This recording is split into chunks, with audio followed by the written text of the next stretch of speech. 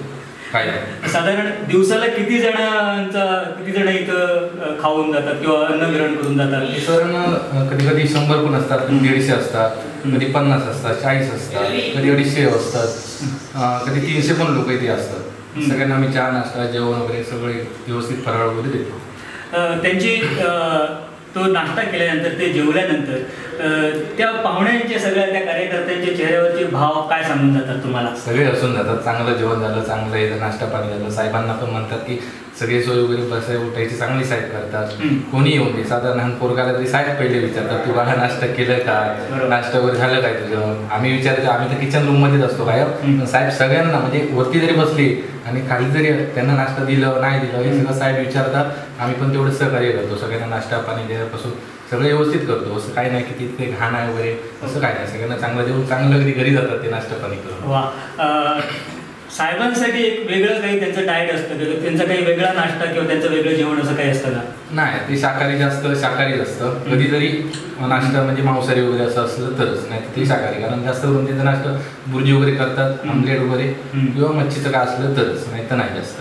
आणि घरचं त्यांना खायला आवडतं, त्यांना बाहेरचं कुठे खात नाही. तुमच्या हातचं त्यांना जास्त काय आवडतं? आमलेट खातात, मच्छी करी त्यांना आवडते, मच्छी करी वगैरे.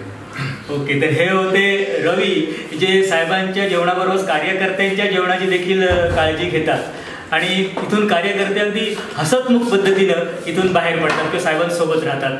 इकडे राऊत साहेबांचा नाश्ता संपला होता. घड्याळ 10ची वेळ दाखवत होतं.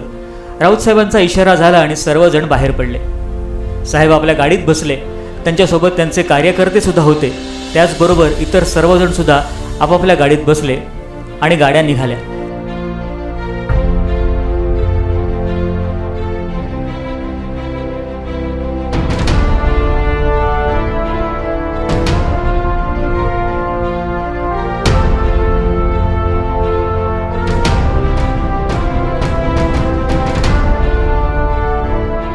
जवळच असलेल्या मंदिरात जात राऊत साहेबांनी देवतेचे आशीर्वाद घेतले आणि गाड्या निघाल्या सावंतवाडीच्या दिशेनं.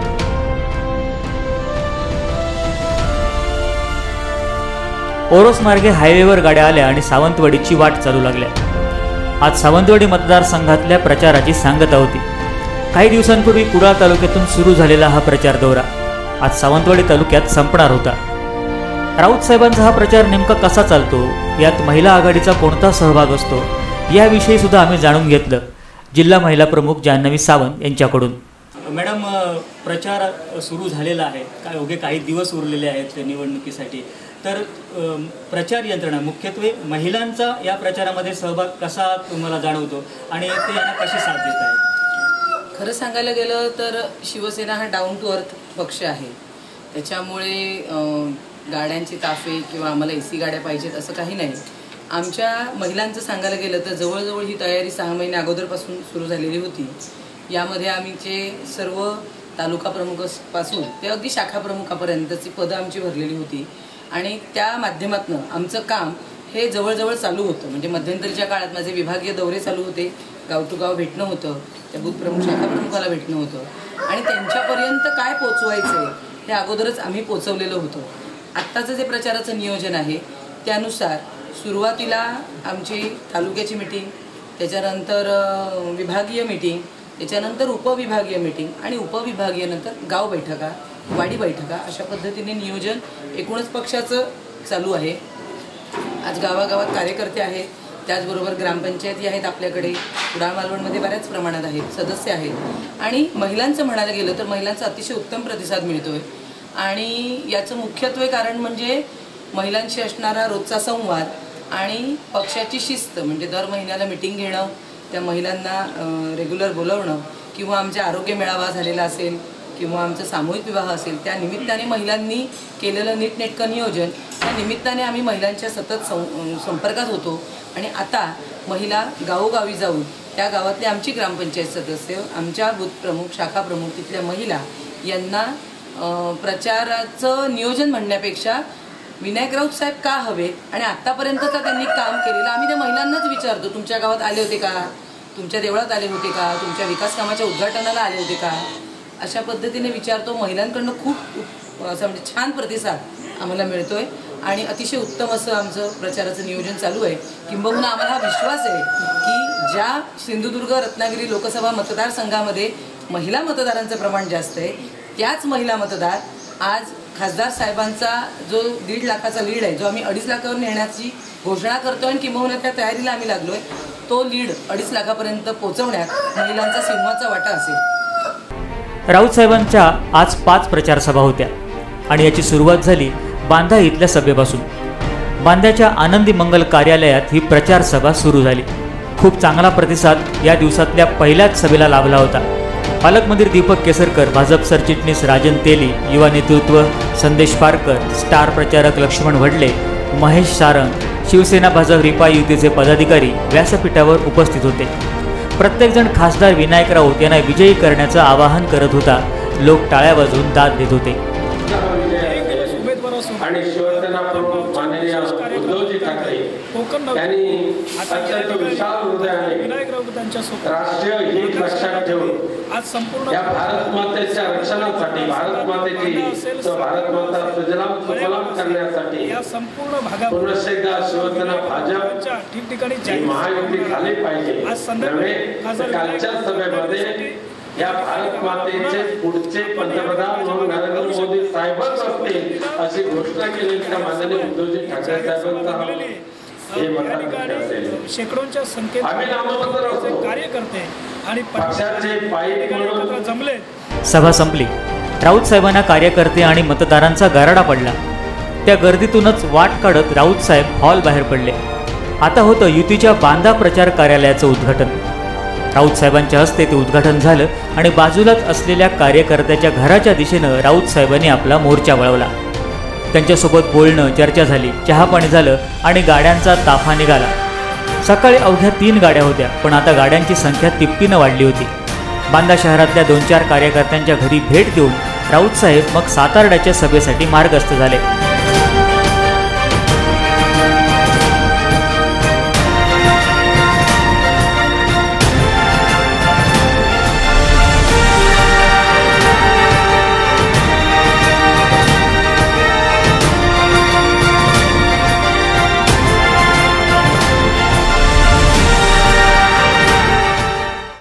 सातारड्याच्या माई सभागृहातली ही प्रचार सभा महिला प्रमुख जान्हवी सावंत यांनी पुढे जाऊन अगोदरच सुरू केली होती.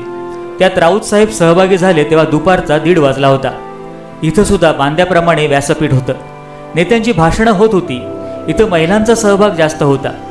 सर्वच नेत्यांनी राऊत साहेबांना 2 ते 2.5 लाख मतांनी निवडून देण्याचं आवाहन केलं.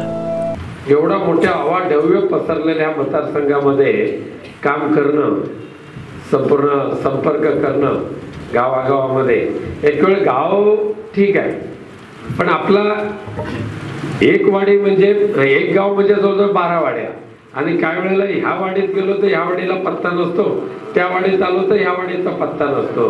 अशा 24,000 वाड्या, 24,000 वाड्या. आता कुठे जायचं आणि कुठे जायचं, तरी पण जेवढं काय करता येईल तेवढं मतदारसंघामध्ये सातत्याने संपर्क ठेवून, गावागावामध्ये भेटी देऊन, कार्यकर्त्यांना भेटणं, लोकांच्या अडीअडचणी समजून घेणं, समस्या समजून घेणं आणि त्या शासन दरबारी मांडणं, त्या मंजूर करून घेणं, यासाठी जेवढं काय प्रयत्न करता येतील तेवढे मागच्या 5 वर्षामध्ये करायचा मी प्रयत्न केलेला आहे. एक आपण विजय प्राप्त करूच. संदेश पारकर साहेबांनी पहिल्या दिवसापासून 2.5 लाखाचा ठेका धरलेला आहे. तो कमी होणार नाही याची मला खात्री आहे. त्याच्यामध्ये वाढ होईल. पण कार्यकर्ते जरी इतर कोणी जरी काही म्हटलं तर शिवसेना, भाजप, रिपाई ह्या जी महायुती आहे, ह्या महायुतीचा ह्या मतदारसंघातला झंझावात असो, महाराष्ट्रातला असो किंवा देशातला असो, देशामध्ये नरेंद्र मोदी साहेब पंतप्रधान होणार ही आता काळ्या दगडावरची भगवी रेष आहे. त्यांच्या स्पर्धेमध्ये कोण शिल्लक राहिलेलाच नाही. नव्हे ती या भारत देशाची आवश्यकता आहे. राऊत साहेबांचा प्रचार अगदी नियोजनबद्ध सुरू होता. दुपारचे 3 वाजले तरी कोणी सुद्धा जागचं हललं नव्हतं. प्रत्येक सभेनंतर कोणी ना कोणी चहा नाश्त्याची सोय करतच होतं. प्रचारातलं हे नियोजन खूप महत्त्वाचं असतं. अगदी तोच धागा पकडून आम्ही सावंतवाडी विधानसभा मतदारसंघाचे प्रमुख विक्रांत सावंत यांच्याकडून याविषयी अधिक जाणून घेतलं. लोकसभेच्या महासंग्रामामध्ये सावंतवाडी विधानसभा ही अग्रस्थानी राहणार आहे. शिवसेनेचा हा बालेकिल्ला असं म्हटलं जातं. सन्माननीय दीपकभाई केसरकर साहेबांच्या नेतृत्वाखाली या सावंतवाडी विधानसभेत आमचं काम चालतं. आमचे 3ही तालुका प्रमुख आणि सर्व शिवसैनिक याची सक्षमपणे काम करत आहेत. मला खरोखरच आनंद होत आहे आपल्याला सांगू इच्छितो मी की ही जी विधानसभा आहे ती या जिल्ह्यात सर्वात जास्ती मताधिक्य हे राऊत साहेबांना देईल. त्याच्यात मला कोणत्याही प्रकारचा 1 रुपयाचा सुद्धा डाऊट तो नाही. खरोखरच सेनेच्या माध्यमातून, दीपकभाईंच्या माध्यमातून आणि राऊत साहेबांच्या माध्यमातून जी काही गावोगावात प्रत्येकाच्या घरापर्यंत जी कामं झालेली आहे, जो काही राऊत साहेबांचा संपर्क आहे, म्हणजे आजही तो माणूस या दोन्ही जिल्ह्यांचा खासदार म्हणून सर्वश्रेष्ठ पद घेऊन जेव्हा फिरतो तरी सुद्धा शिवसेनेचं जे रक्त त्यांच्यात आहे, शिवसेनेचं जे दगदगता निखारा आमचा खासदार आहे, प्रत्येकाच्या घरात पोचून एका शाखाप्रमुखासारखंच काम करणं ही त्यांची सर्वात मोठी पोचपावती आहे. आणि त्यांची याच पोचपावतीमुळे आज त्यांना कोणत्याही प्रकारचं सोशल मीडियावर किंवा बाकी कुठेही मार्केटिंग करायची गरज नाही आहे. राऊत साहेबांचं काम हेच त्यांची ओळख आहे असं मला वाटतं. त्यामुळे या जिल्ह्याला, या दोन्ही जिल्ह्यांना आपला खासदार यापूर्वीच निवडलेला आहे त्यांच्या मनातनं, आणि त्याची औपचारिकता फक्त या 23 तारखेला होणार आहे. आणि राऊत साहेबांना ही सावंतवाडी विधानसभा संपूर्णपणे पाठीशी उभं राहून सर्वात जास्त मतांनी विजय करणार. सकाळी 10 वाजता सुरू झालेला हा प्रचार दौरा दुपारचे 3 वाजून गेले होते. भुकेची जाणीव होत होती. राऊत साहेब आणि मान्यवरांची दुपारच्या भोजनाची व्यवस्था सातारड्याला एका पदाधिकाऱ्याकडे केली होती. तिथं भोजन आटोपून ताफा मळेवाडच्या सभेसाठी मार्गस्थ झाला.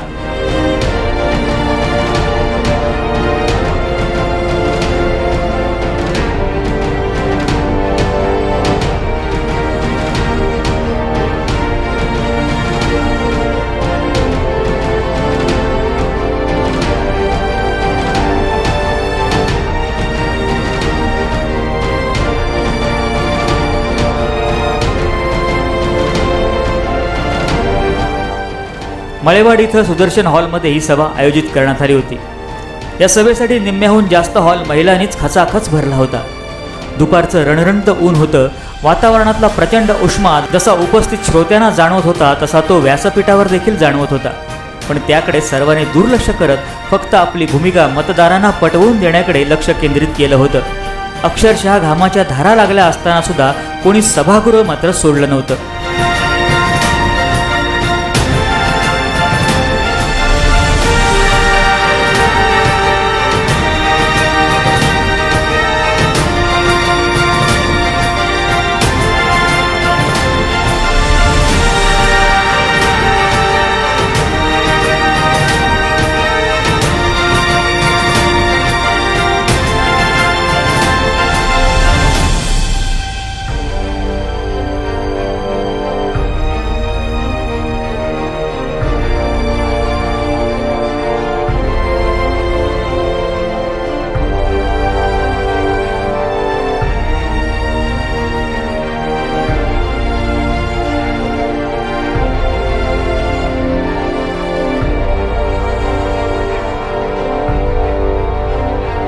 त्या सर्व कार्यकर्त्यांच्या माध्यमातून लोकांची आपण कामं केलेली आहेत. या जिल्ह्याच्या विकासासाठी केंद्र आणि राज्य सरकारच्या ज्या ज्या योजना आहेत ती प्रत्येक योजना ह्या माझ्या मतदारसंघामध्ये आणायची. त्या योजनेचा फायदा गावागावामध्ये राहणाऱ्या प्रत्येकाला द्यायचा. मग ती उज्ज्वला गॅस योजना असो, आयुष्यमान भारत योजना असो, 2 रुपयाचा मिळणारा विम्याचा लाभ असो, दीपक बँकेच्या माध्यमातून महिला बचत गटाला मिळणारे वेगवेगळे फायदे असो, वेगवेगळ्या योजना असो, त्या तुमच्यापर्यंत पोहोचवून सरकारी योजनेचा पुरेपूर फायदा आपल्या मतदारसंघातल्या लोकांना झाला पाहिजे या दृष्टिकोनातून सातत्याने 5 वर्ष खासदारकीचा पुरेपूर वापर मी माझ्या मतदारसंघासाठी म्हणजे आपल्या आजूबाजूच्या गावांसाठी केलेला आहे. माझे सहकारी राजन मोळी जिल्हा परिषदेचे सदस्य आणि त्यांच्या मतदारसंघामध्ये निवडणुकीच्या वेळेला आम्ही या ठिकाणी आलो होतो.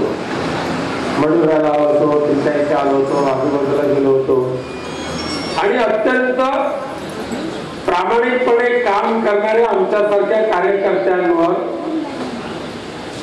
भरभरून आशीर्वाद देणारी मंडळी ह्या सगळ्या भागामध्ये मी पाहिलेली आहे. आणि मगाशी तेली साहेबांनी सांगितल्याप्रमाणे खासदार म्हणून निवडून आल्यानंतर खासदारकीची मिजाज फिरवायची नाही, खासदारकीची घमेंड नाही, खासदारकीचा मान सन्मान हा बडेजाव नाही. ज्या भगवंताच्या कृपेने हे सगळं प्राप्त झालेलं आहे त्या भगवंताच्या कृपेने, भगवंताच्या रयतेने परमपूज्य बाबासाहेब आंबेडकरांच्या लोकशाहीमध्ये एका बोटाने ते बटन दाबलं आणि सर्वसामान्य कुटुंबातल्या एका विनायक राऊतला देशाच्या सर्वोच्च सभागृहामध्ये नेऊन बसवणं हे केवळ आपली कोकण भूमीच करू शकते, इतर कोणाचं ते नाही. मळेवाडची सभा संपायला 5:30 वाजले. ऊन कल्ली होती पण हवेतला उष्मा कायम होता. सर्व नेते मंडळींचा एसी गाड्यातून प्रवास असला तरी तो प्रवास कसला जेमतेम 15-20 मिनिटांसाठीचा, पण जास्त काळ सभेमध्ये जात होता. उष्णतेचा त्रास सर्वांनाच होत होता. अशा वेळी आमच्या मनात प्रश्न पडला की हा एकच दिवस नव्हे तर असे सुमारे 25 दिवस 350 किलोमीटर परिसरात गावोगावी जात हा प्रचार करायचा. राऊत साहेब हे नेमकं कसं जमवत असतील? आम्हाला ह्या प्रश्नांची उत्तर सुद्धा राऊत साहेबांनी आरोंद्याच्या प्रचार सभेसाठी जाताना अगदी दिलखुलासपणे दिली. एक दिवस उमेदवारासोबत या कोकण नावच्या विशेष कार्यक्रमाअंतर्गत आज सकाळी ठीक 10:15 वाजल्यापासून विद्यमान खासदार विनायक राऊत यांच्या सोबतीनं हा संपूर्ण दिवस आपण व्यतीत करत आहोत. सकाळपासून राऊत साहेबांच्या जवळपास 3 ते 4 सभा झाल्यात. आता माझ्या घड्याळामध्ये बरोबर 5:45 वाजलेत. या ठिकाणी आता आम्ही मळेवाड गावातून आरोंद्याकडे चाललो आहोत. माझ्या सोबतीनं आहेत विद्यमान खासदार विनायक राऊत. राऊत साहेब, सकाळी जवळपास 10:15 वाजता आपला दौरा सुरू झाला. या 10:15 वाजल्यापासून आता संध्याकाळचे 6 वाजत आलेत. दिवसभरात थकवा वाटत नाही का? आरोग्याची नेमकी कशी काळजी घेता आपण? अजिबात थकवा नाही, कारण आपण सर्वजण पाहतात. माझे आदरणीय मित्र गृहराज्यमंत्री दीपकभाई केसरकर आहेत, माझ्याबरोबर माननीय संदेशजी पारकर आहेत, माननीय राजन तेली आहेत, राजू राऊळ आहेत आणि शिवसेना भाजपच्या सर्व पदाधिकारी कार्यकर्त्यांच्या समवेत जात असताना ज्या जिल्हा परिषद निहाय ज्या मीटिंग घेतलेल्या आहेत त्या मीटिंगमध्ये आलेले जे मतदार आहेत, कार्यकर्ते आहेत, त्यांच्या चेहऱ्यावरचा आनंद पाहिल्यानंतर, त्यांची गर्दी पाहिल्यानंतर, त्यांचा उत्स्फूर्त असा प्रतिसाद पाहिल्यानंतर थकवा हा कुठल्या कुठे पळूनच जातो. त्यामुळे कुठे जिथे जाऊ तिथे आनंद आणि एक विजयाचा निर्धार दिसतोय. नक्कीच साहेब, म्हणजे आज दिवसभरात सकाळपासून आपला हा प्रवास सुरू आहे. यानंतरच्या रात्री आपण उशिरा रत्नागिरीसाठी मार्गस्थ होणार आहात. उद्या चिपळूणमध्ये आणि संपूर्ण त्या भागामध्ये आपला दिवसभर दौरा आहे. या संपूर्ण प्रवासाची दगदग होत नाही का? आणि आपण नेमकी आरोग्याची काळजी कशी घेता आणि आवाज कसा जपता? दगदग तर नाहीच मुळे, कारण मागच्या 5 वर्षामध्ये साधारणतः या मतदारसंघामध्ये फिरत असताना दररोज मी किमान 300 किलोमीटरचा प्रवास करत आलेलो आहे आणि त्यामुळे ती सवय झाली माझ्या शरीराला. त्यामुळे दगदग अजिबात नाही, थकवा तर बिलकुल नाही. आरोग्याची विशेष काळजी घेण्याची तशी काही गरज आहे असं मला वाटत नाही, कारण पांडुरंग सर्व्हिस आमची बहुतांशी चालूच असते आणि हात मध्ये काय जर वाटलं तर चणे कुरमुरे तर असतातच. दुपारचं जेवण कार्यकर्त्यांच्या घरी असतं, रात्रोचं जेवणसुद्धा बऱ्याच वेळेला कार्यकर्त्यांच्या घरी असतं आणि ते घरचं जेवण जेवल्यानंतर त्या जेवणामध्ये जेवण बनवत असताना ते जे माया असते, ममता असते, प्रेम असतो आणि आदर असतो, त्यातून भरपूर सर्व जीवनसत्व आमच्या शरीरामध्ये जात असतात आणि त्यामुळे अत्यंत आनंदी वातावरणामध्ये, उत्साहामध्ये आणि विजयी होणारच या निर्धाराने या निवडणुकीला आम्ही सामोरे जात आहोत. साहेब, विरोधकांकडून वैयक्तिक पातळीवरती येऊन आपल्यावर नेहमी टीका केली जाते. या टीकेकडे आपण नेमकं कसं पाहतात? कारण विरोधकांकडे दुसरं आहेच नाही काही. आमच्याकडे केलेल्या सामाजिक कार्याचं भांडवल आहे, केलेल्या विकास कामाचं भांडवल आहे. शिवसेना भाजप ही एक वैचारिक महाशक्ती आहे. त्या महाशक्तीच्या आधारावर आम्ही कार्यरत झालेलो आहोत. ते आमचं भांडवल आहे. माननीय नरेंद्र मोदी पंतप्रधान असताना गोरगरिबांसाठी ज्या योजना आखलेल्या आहेत ते आमचं भांडवल आहे. मुंबई गोवा राष्ट्रीय महामार्ग असो, चिपी विमानतळ असो, रत्नागिरी विमानतळ असो, मच्छीमारांचे प्रश्न सोडवण्यासाठी केलेले प्रयत्न असो, विजेच्या अखंडित पुरवठा व्हावा यासाठी केलेले प्रयत्न असो, किंवा चांदा ते बांदा ही क्रांतिकारी योजना माननीय पालकमंत्री दीपकबाईंच्या माध्यमातून जी राबवली जातो, त्या अनुषंगाने होत असलेली एक आर्थिक स्थैर्य निर्माण होते हे असो. त्यामुळे एवढं सगळं भांडवल आमच्याकडे आहे. त्यामुळे विरोधकांकडे काहीच नाही आणि मग काहीच नसल्यामुळे काहीतरी वैयक्तिक टीका टिप्पणी करायची, या पलीकडे त्यांची दयनीय अवस्था झालेली आहे अशा पद्धतीने आणि या पलीकडे त्यांची बुद्धिमत्ता पण नाही याची आम्हाला खात्री असल्यामुळे अशा या बिनडोक माणसांच्या तक्रारी अवहेलनेकडे का टीकेकडे आम्ही बिलकुल लक्ष देत नाही. नक्कीच साहेब, मला एक प्रश्न मुद्दा म्हणून आपल्याला विचारावा असं वाटतो की बीजेपीशी आपला काही काळ जो दुरावलेला संबंध होता, आज निवडणुकीच्या पार्श्वभूमीवर युती झाली आहे. आता हा दुरावलेला संबंध आणि आताची युती हे नेमकं कशा पद्धतीनं आपण जमून घेता आणि कशा पद्धतीने काम सुरू आहे? दुर्दैवाने मागची 4.5 वर्ष ही खूप मोठ्या दुराव्यामध्ये गेली. साहजिकच शिवसेना भाजप आपापल्या पद्धतीने आपापला पक्ष वाढवण्यासाठी काम करत राहिली. बऱ्याच वेळेला कटुता सुद्धा आली, अगदी थेट दिल्लीपासून ते गावापर्यंत. पण तरीसुद्धा एक राष्ट्रीय हित लक्षात ठेवून माननीय नरेंद्र मोदी साहेब, माननीय अमित शहा आणि शिवसेना पक्ष उद्धवजी ठाकरे साहेबांनी ही जी शिवसेना महायुती जमवलेली आहे त्या पाठीमागचा त्यांचा उद्देश जो आहे तो सर्वांनी जाणून घेतला तर मिळून जुळवून घेण्यामध्ये काही अडचणी येतील असं मला वाटत नाही. सुदैवाने माझ्या मतदारसंघातील सर्वच भारतीय जनता पक्षाच्या पदाधिकाऱ्यांनी, रिपाई पक्षाच्या पदाधिकाऱ्यांनी हे जुळवून घेतलं आणि म्हणून आमचं चांगलं चाललंय. नक्कीच साहेब, जवळपास हा 350 किलोमीटरचा मतदारसंघ आहे. हा 350 किलोमीटरचा मतदारसंघ म्हणजे फिरत असताना प्रचारादरम्यान 100% कव्हर होतोय का आणि आतापर्यंत आपण किती गावांपर्यंत पोहोचला आहात? ह्या संपूर्ण निवडणूक प्रचाराच्या दरम्यान आम्ही प्रत्येक जिल्हा परिषद निहाय संपर्क मीटिंग घेण्याचं ठरवलेलं आहे. जवळजवळ 86 मीटिंग अशा होतील. त्यानंतर मोठी शहर आहेत, शहरामध्ये रॅली काढतो ती काल वेंगुर्ला झाली, परवाच्या दिवशी मालवण झाली, त्या रत्नागिरी झालेलं आहे, उद्या चिपळूण आहे. त्यामुळे पूर्ण मतदारसंघ जर मी 5 वर्षात किती फिरलो तर निवडणुकीच्या निमित्ताने उमेदवार म्हणून पुन्हा एकदा पूर्ण मतदारसंघ मी हा प्रचार दौऱ्याच्या निमित्ताने पिंजून काढणार आहे. नक्कीच साहेब, आपल्यावरती खंबाटा प्रकरणावरनं बरेच विरोधकांकडून आरोप केले जात आहेत. त्यात काल ज्या अंजली दमानिया मॅडम आहेत RTIच्या कार्यकर्त्या, त्या रत्नागिरीमध्ये आल्या होत्या आणि त्यांनी रत्नागिरीमध्ये आपल्याला थेट सांगितलं की विनायक राऊत यांची ED मार्फत चौकशी व्हावी अशी त्यांनी मागणी केली आहे. या संपूर्ण प्रचारादरम्यान फिरत असताना रत्नागिरी सिंधुदुर्ग जिल्ह्यामध्ये आपल्याला काही अडचणी या खंबाटा प्रकरणाच्या येत आहेत का, काही जाणवतात का? अगदी या क्षणापासून EDची चौकशी चालू करावी. आजपर्यंत ती चालू झालेली नाही. केंद्रीय पार्लमेंटरी कमिटीने चौकशी केली, विधानसभेमध्ये प्रकरण चर्चेला आलं, मुख्यमंत्री महोदयांनी प्रकरण चर्चेला आलं आणि माझं आता म्हणणं आहे की अंजली दमानी यांच्या माध्यमातून EDकडे तक्रार केली जावी आणि त्यांनी ते EDच्या मार्फत चौकशी होऊन जावी की होईल ते होईल आणि मग सत्य बाहेर येईल. जे काय सत्य आहे ते मग बाहेर येईल. नक्कीच साहेब, रत्नागिरी सिंधुदुर्ग ह्या 2 जिल्ह्यांमध्ये प्रचारादरम्यान आपण फिरत असताना जे मुद्दे आहेत ते वेगवेगळे आहेत का, आणि वेगवेगळे मुद्दे आपण लोकांसमोर मांडताय की ते समानच मुद्दे आहेत दोन्ही जिल्ह्यांमध्ये?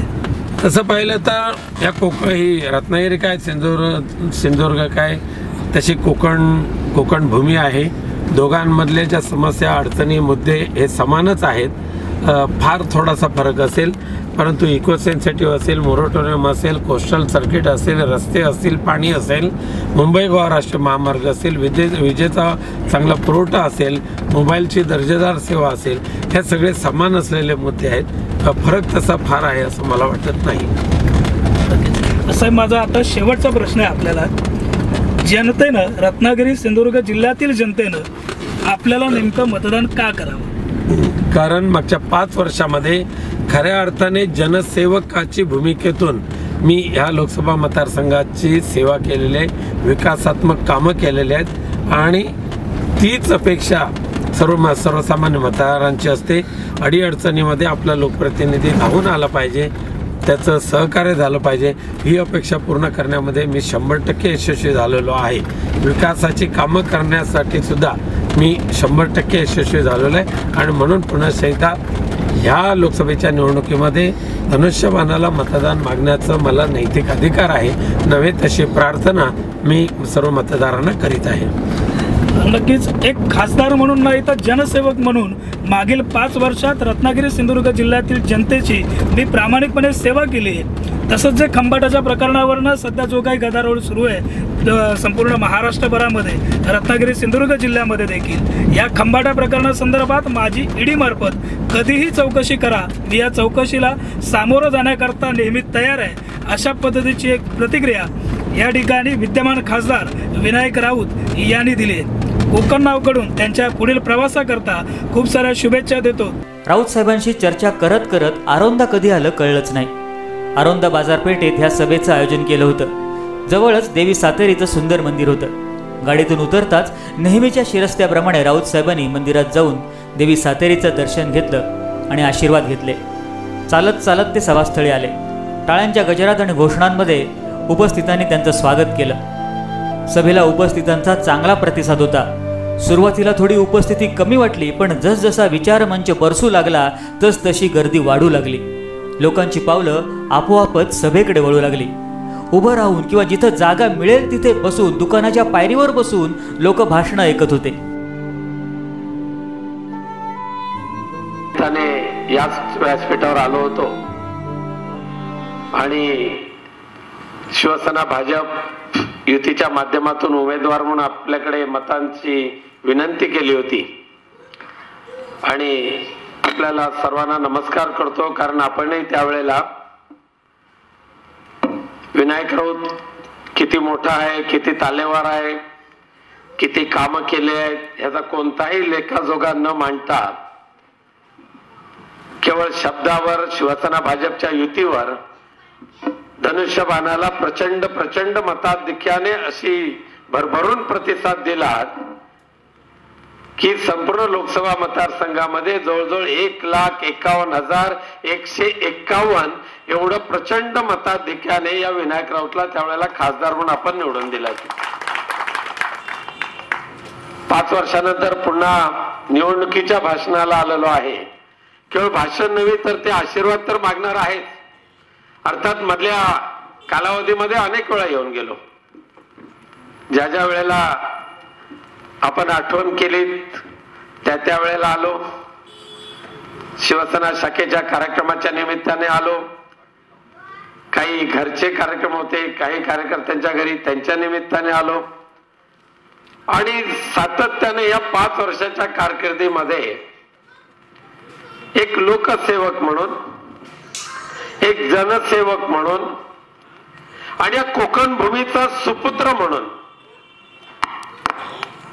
समाजसेवेची असलेली जी आवड ती मनामध्ये जोपासून ज्यांच्यामुळे हा बहुमान प्राप्त झाला त्या माझ्या मतदारांच्या प्रती आणि मतदारसंघाच्या प्रती नेहमीच कृतज्ञता व्यक्त करून या 5 वर्षाच्या कारकिर्दीमध्ये जेवढं काय करता येईल तेवढं थोडं बहुत करण्याचा मी प्रयत्न केला. आरोंद्यानंतरची सभा होती तळवडे इथं. 7:30 वाजता आरोंद्याची प्रचार सभा संपली. काळोख पडला होता, पण तो अंधार चिरत गाड्या तळवड्याच्या दिशेनं धावू लागल्या. तळवड्याच्या मालवणकर बिल्डिंग जवळच्या प्रांगणात ही सभा होती.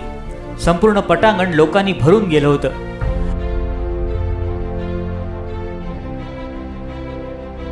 बिल्डिंगवरची कैलासवासी प्रकाश परब यांची प्रतिमा लक्ष वेधून घेत होती. विक्रांत सावंत यांनी सुरुवातीलाच माईकचा ताबा घेत शिवसेना स्टाईलनं घोषणा देत वातावरणात जान आणली.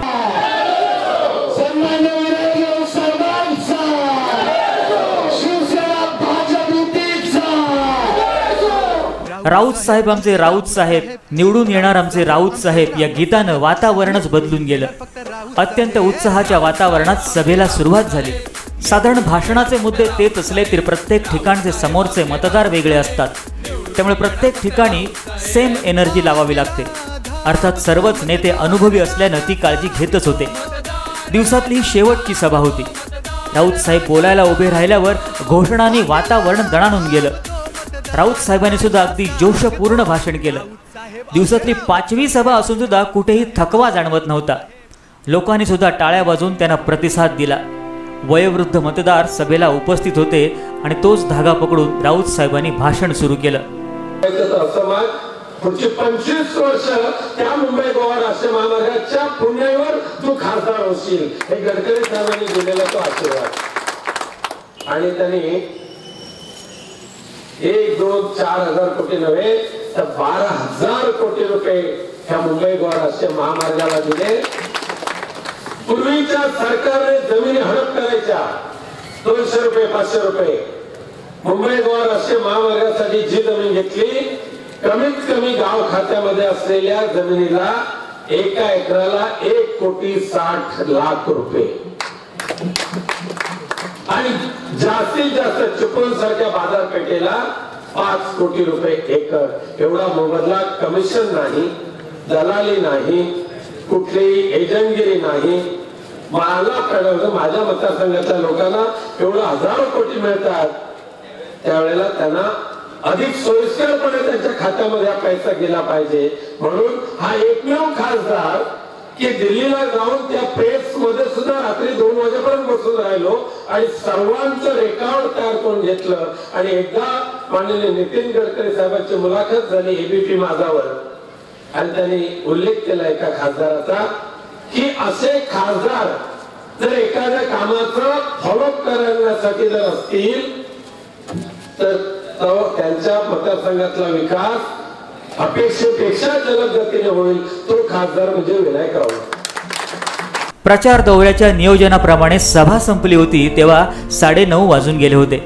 अजून एके ठिकाणी कार्यकर्त्यांच्या भेटीसाठी राऊत साहेबांना जायचं होतं आणि तिथंच कार्यकर्त्यांसोबत भोजन करून रात्री रत्नागिरीला निघायचं होतं.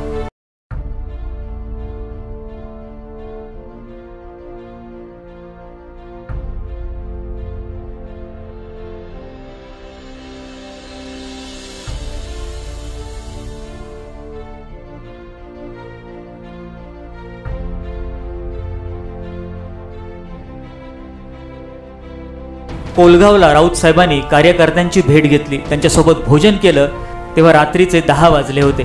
प्रचार संपला होता. उमेदवारासोबतचा एक दिवस नेमका कसा असतो याची प्रचिती आम्हाला आली होती. आपल्या नेत्यांना, आमदार, खासदारांना नेहमी आपण सभेत बोलताना ऐकतो. त्यांच्या बोलण्यावर बऱ्या वाईट प्रतिक्रिया सुद्धा देऊन मोकळे होतो. निवडणुका आल्या की कोणताही उमेदवार आपलं कार्य सांगून लोकांकडे मतं मागतो, पण जेव्हा मतदारसंघ चिपळूणच्या परशुरामपासून दोडामार्गच्या मांगेल आणि सावंतवाडीच्या पत्रादेवीपर्यंत असतो, 350 किलोमीटरचा एरिया, 6 विधानसभा मतदारसंघ, 2000 गावं आणि 24,000 वाड्या ज्यावेळी 20 ते 25 दिवसात पिंजून काढायच्या असतात, त्यावेळी वेळेचं नियोजन खूप महत्त्वाचं असतं. अर्थात ते नियोजन खासदार विनायक राऊत आणि त्यांच्या थिंक टँकनं नक्कीच केल्याचं त्यांच्यासोबत फिरताना जाणवलं. या लोकसभा निवडणुकीत कोणाचा जय पराजय होणार या गोष्टी 23 मे दिवशी क्लिअर होतीलच, पण विजयासाठी प्रचार यंत्रणा खूप महत्त्वाची असते, हेच या निमित्तानं म्हणावं लागेल. कॅमेरामन स्वप्नील तांबेसह निलेश जोशी आणि साईनाथ गावकर, कोकण नाऊ, सिंधुदुर्ग.